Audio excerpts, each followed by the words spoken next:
Hi friends, welcome back. எல்லோரும் எப்படி இருக்கீங்க? இன்றைக்கி நம்ம வந்து பேக்கிங் கிளாஸோட 5th கிளாஸில் இருக்கோம். இன்றைக்கி சூப்பரான எல்லாத்துக்குமே பிடிச்ச ஸ்ட்ராபெரி கேக் எப்படி பண்ணுறதுன்னு தான் பார்க்க போகிறோம். ரொம்ப ரொம்ப ஈஸியான பேக்கரியில் கிடைக்கிற அதே டேஸ்ட்டில் சூப்பரான ஒரு கேக் எப்படி பண்ணுறதுன்னு வாங்க பார்க்கலாம். இந்த கேக் வந்து 1/2 கிலோ வெயிட் வரும். ரொம்ப ரொம்ப டேஸ்டியாகவும் ரொம்ப ஸ்பாஞ்சியாகவும் இருக்கும். இப்போ இந்த கேக் வந்து எப்படி பண்ணுறதுன்னு வாங்க பார்க்கலாம். கேக் பண்ணுறதுக்கு முன்னாடி சுகர் சிரப் ரெடி பண்ணிக்கலாம். நான் இங்கே 1/4 கப்பு சர்க்கரையில் 1/2 கப்பு தண்ணி ஊற்றி அடுப்பில் வச்சு சூடு பண்ணிக்கலாம். சர்க்கரை வந்து நல்லா மெல்ட் ஆனாலே போதும். அதுக்கப்புறமா ஃப்ரிட்ஜில் எடுத்து வச்சிடலாம், நல்லா கூல் ஆகட்டும். அடுத்ததாக ஒரு ட்ரையான க்ளீனான பவுலில் நான் 2 முட்டை எடுத்திருக்கேன்.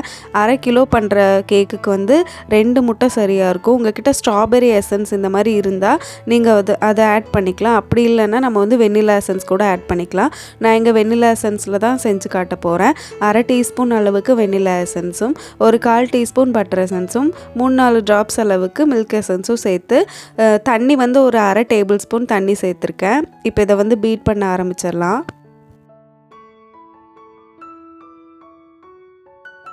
1 நிமிஷம் பீட் ஆனதுக்கப்புறம் இதில் வந்து சர்க்கரை சேர்த்துக்கலாம். நான் இங்கே 1/2 கப்பு அளவுக்கு மைதா எடுத்திருக்கேன். அதனால் 1/2 கப் அளவுக்கு சர்க்கரை பொடி பண்ணி வச்சுருக்கேன். அதை சேர்த்துக்கிறேன். சேர்த்துட்டு நம்ம வந்து பீட் பண்ணிக்கலாம். ஒரு 2லேருந்து 3 நிமிஷம் நம்ம பீட் பண்ணாலே சர்க்கரை எல்லாமே நல்லா கரைஞ்சிரும். அதுக்கப்புறமா இதில் வந்து நம்ம மைதா சேர்க்க போகிறோம். இப்போ பாருங்கள், சர்க்கரை வந்து நல்லா கரைஞ்சிருச்சு. நான் இங்கே 1/2 கப் அளவுக்கு மைதா மாவு எடுத்திருக்கேன். அதை சேர்த்துக்கிறேன். மைதா எடுக்கும்போது சலிச்சு சேர்த்துக்கோங்க. ஒரு பிஞ்ச் அளவுக்கு உப்பு சேர்த்துக்கிறேன். கேக் ஜெல் வந்து ஒரு 1/2 டீஸ்பூன் சேர்த்துருக்கேன். நிறைய கமெண்ட்ஸில் வந்து நான் சொல்லியிருக்கேன், இது பேக்கரி ஸ்டைல் கேக், அதனால தான் நான் வந்து கேக் ஜெல் ஆட் பண்ணுறேன் அப்படின்னு. நிறைய பேர் இன்னும் கமெண்ட்ஸில் கேட்டுகிட்டே தான் இருக்கீங்க. உங்களுக்கு நார்மலான கேக் வேணும்னாலும் நம்ம சேனலில் நிறைய ரெசிபிஸ் நான் போட்டிருக்கேன், செக் பண்ணி பாருங்கள். இன்னும் வேணும்னாலும் நான் வந்து போடுறேன். கேக் ஜெல் சேர்த்ததுக்கப்புறம் ஒரு 2 டேபிள் ஸ்பூன் ஆயில் சேர்த்துக்கலாம். 5 நிமிஷம் நம்ம கேக் ஜெல் சேர்த்ததுக்கப்புறம் பீட் பண்ணிட்டோம். அதுக்கப்புறமா தான் நான் வந்து 2 டேபிள் ஸ்பூன் ஆயில் சேர்த்துருக்கேன். ஆயில் சேர்த்ததுக்கப்புறம் ஒரு 30 செகண்டுக்கு நம்ம ஹை ஸ்பீடில் பீட் பண்ணிக்கலாம்.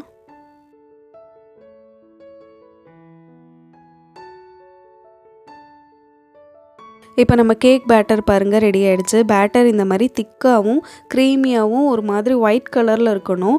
அப்போ தான் கேக் வந்து சூப்பராக இருக்கும். இதை வந்து கேக் டின்னில் ஊற்றிக்கலாம். நான் இங்கே 6 இன்ச்சு கேக் டின் எடுத்திருக்கேன். 1/2 கிலோ கேக் பண்ணுறதுக்கு 6 இன்ச் வந்து சரியாக இருக்கும். இல்லைனா 5 இன்ச் எடுத்திங்கன்னா கேக்குக்கு வந்து ஹைட் கிடைக்கும். இப்போது வெட் இன்க்ரீடியன்ஸ்லாம் பீட் பண்ணும்போது ஒரு பேனை நான் 10 நிமிஷம் மீடியம் ஃப்ளேமில் ப்ரீ ஹீட் பண்ணி வச்சுருந்தேன். அதுக்குள்ளே இறக்கி வச்சு ஒரு 30 நிமிஷத்துலேருந்து 35 நிமிஷம் வரைக்கும் லோ ஃப்ளேமில் பேக் பண்ணி எடுத்துடலாம். ஒரு 30 நிமிஷத்துக்கு அப்புறம் கேக் பாருங்கள், சூப்பராக பேக் ஆகிருக்கு. நல்லா ஹைட்டாக கிடச்சிருக்கு. இப்போ கேக் கம்ப்ளீட்டாக கூல் ஆகட்டும். ஒரு பவுல்லையும் அந்த பீட்டரையும் நான் ஒரு 1/4 மணி நேரத்துக்கு ஃப்ரீசரில் வச்சுருந்தேன். அதுக்கப்புறமா நம்ம வந்து க்ரீம் பீட் பண்ண ஆரம்பிச்சிடலாம். 1/2 கிலோ கேக்குக்கு வந்து 3/4 கப் அளவுக்கு க்ரீம் சரியாக இருக்கும். 3/4 கப் அளவுக்கு விப்பிங் க்ரீம் எடுத்திருக்கேன். அது கூட 2 டீஸ்பூன் நான் வந்து பவுடர் சுகர் சேர்த்துருக்கேன். நாங்கள் ஃபியோனா க்ரீம் யூஸ் பண்ணுறதுனால என்னோடய க்ரீமில் வந்து சுகர் கம்மியாக தான் இருக்கும். அதனால் நான் வந்து சுகர் சேர்த்துருக்கேன். உங்கள் க்ரீமில் வந்து சுகர் இருந்தால் ஸ்கிப் பண்ணிக்கோங்க. க்ரீம் பீட் பண்ணுற வீடியோவில் டீட்டெயில்டாக நான் போட்டிருக்கேன். இன்னும் வேணும்னாலும் நான் வந்து போடுறேன், கமெண்ட் செக்ஷனில் சொல்லுங்கள். அடுத்ததாக ஐசிங் பண்ணிக்கலாம். கேக்கை வந்து நான் 3 லேயராக கட் பண்ணிட்டேன். அதுவும் நான் டீட்டெயில்டாக போட்டிருக்கேன். ஒரு டர்ன் டேபிள் மேலே கேக் போர்டு வச்சுட்டு கொஞ்சமாக க்ரீம் தடவிக்கலாம். அப்போ தான் கேக் வந்து நகராமல் இருக்கும். ஃபஸ்ட் லேயர் கேக்கை வச்சு சுகர் சிரப் வச்சு வெட் பண்ணதுக்கப்புறம் அடுத்த லேயரில் வந்து நம்ம க்ரீம் கொடுத்துக்கலாம்.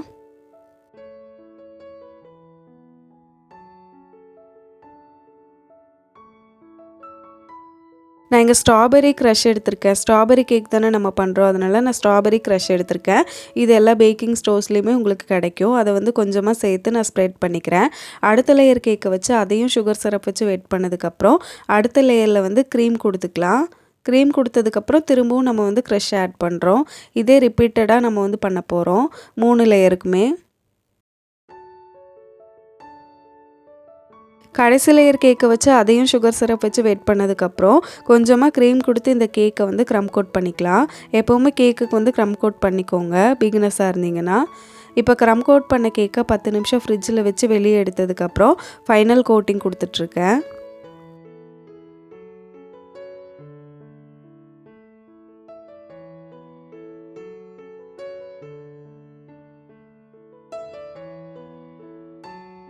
கேக்குக்கு ஃபைனல் கோட்டிங்லாம் பண்ணதுக்கப்புறம் திரும்ப ஒரு 1/4 மணி நேரம் ஃப்ரிட்ஜில் வச்சிடலாம்.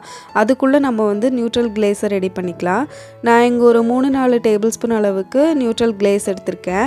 அதில் கொஞ்சமாக வந்து ஸ்ட்ராபெரியோட மிக்ஸை சேர்த்துருக்கேன். ஒரே ஒரு ட்ராப் அளவுக்கு சேர்த்துருக்கேன். இதில் வந்து பிங்க் கலர் சேர்த்துக்கிறேன். நான் இங்கே சுகரினோட கலரும் மேஜிக் கலரோட ஜெல் கலர்ஸ் தான் ஆட் பண்ணுறேன். பிங்க் கலர் மட்டுமே நம்ம சேர்த்தா போதும். லைட்டாக ஒரு ரெட் கலர் சேர்த்திங்கன்னா கேக்கு வந்து ரொம்ப பிரைட்டாக இருக்கும். அதனால் நான் ஒரு 4-5 ட்ராப் பிங்க் கலரில் ஒரே ஒரு ட்ராப் அளவுக்கு ரெட் கலர் சேர்த்து ஒரு 2 டீஸ்பூன் அளவுக்கு தண்ணி சேர்த்து மிக்ஸ் பண்ணியிருக்கேன். இப்போ கேக் ஒரு 1/4 மணி நேரம் நல்லா கூலானதுக்கப்புறம் இந்த நியூட்ரல் கிளேஸை வந்து கேக்குக்கு மேலே ஊற்றி ஸ்ப்ரெட் பண்ணிக்கிறேன். கேக்கோட சைட்ஸ்லேயுமே நான் வந்து ஸ்ப்ரெட் பண்ணியிருக்கேன். இப்போ கடைசியாக இந்த கேக்குக்கு வந்து பார்டர் கொடுத்துக்கலாம். நான் இங்கே ஒரு பைப்பிங் பேக்கில் விப்பிங் க்ரீம் ஃபில் பண்ணிவிட்டு ஸ்டார் நாசல் போட்டிருக்கேன்.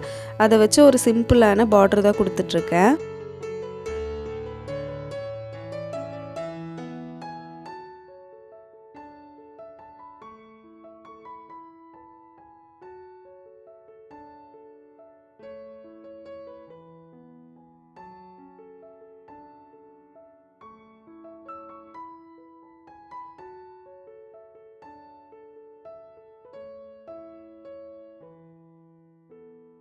அதே நாசில் வச்சு சிம்பிளான ஒரு டெக்கரேஷன் வந்து கேக்குக்கு மேலே பண்ணிக்கிறேன்.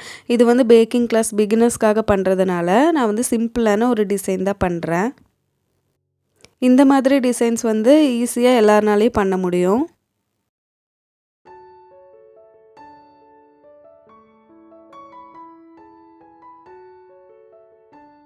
கடைசியாக செர்ரிஸ் வச்சு இந்த கேக்கை வந்து நான் டெக்கரேட் பண்ணியிருக்கேன்.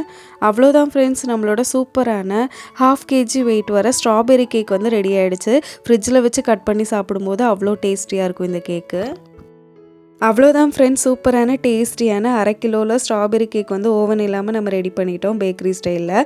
நம்ம சேனலை ஃபஸ்ட் டைம் பார்க்குறீங்கன்னா சப்ஸ்கிரைப் பண்ணி சப்போர்ட் பண்ணுங்கள். இந்த வீடியோ பிடிச்சிருந்தா லைக் கொடுங்க. அடுத்து இன்னொரு சூப்பரான டேஸ்டியான கேக் வீடியோவில் பார்க்குறேன்.